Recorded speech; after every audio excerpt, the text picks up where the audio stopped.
Isabelle Mergo, qui verra sa pièce Adieu je reste être diffusée ce samedi 21 octobre sur TMC, a donné la réplique à de nombreux acteurs au cours de sa carrière.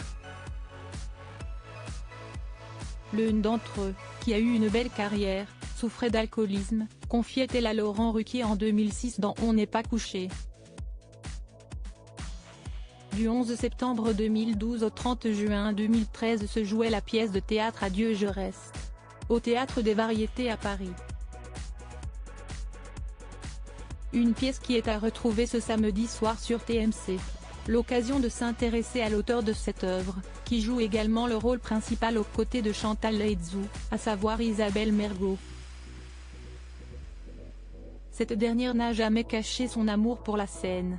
Mais elle a également participé à de nombreux films au cinéma jusqu'en 1991, dont Ça va faire mal, de Jean-François Davy en 1982.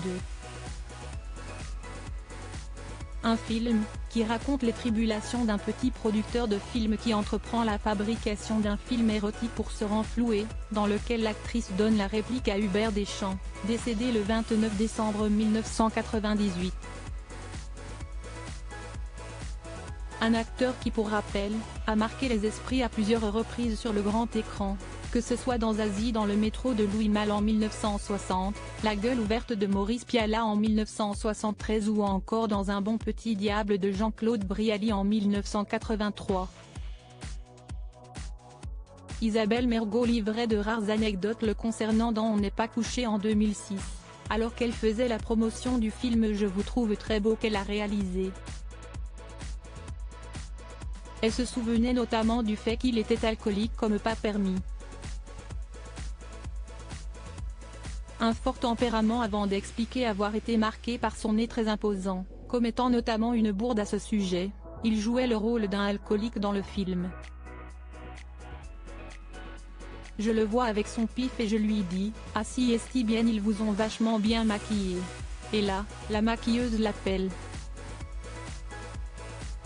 De la spontanéité, Isabelle Mergo en a toujours eu.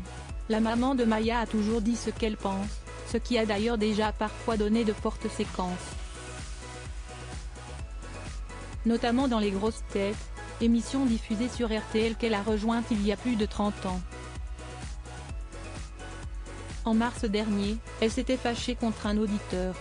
Cela lui est également arrivé de hausser le ton sur ses réseaux sociaux, notamment par rapport à sa fille. Un franc-parler qui fait pleinement partie de sa personnalité, et qui a sans doute également contribué à faire d'elle une célébrité appréciée.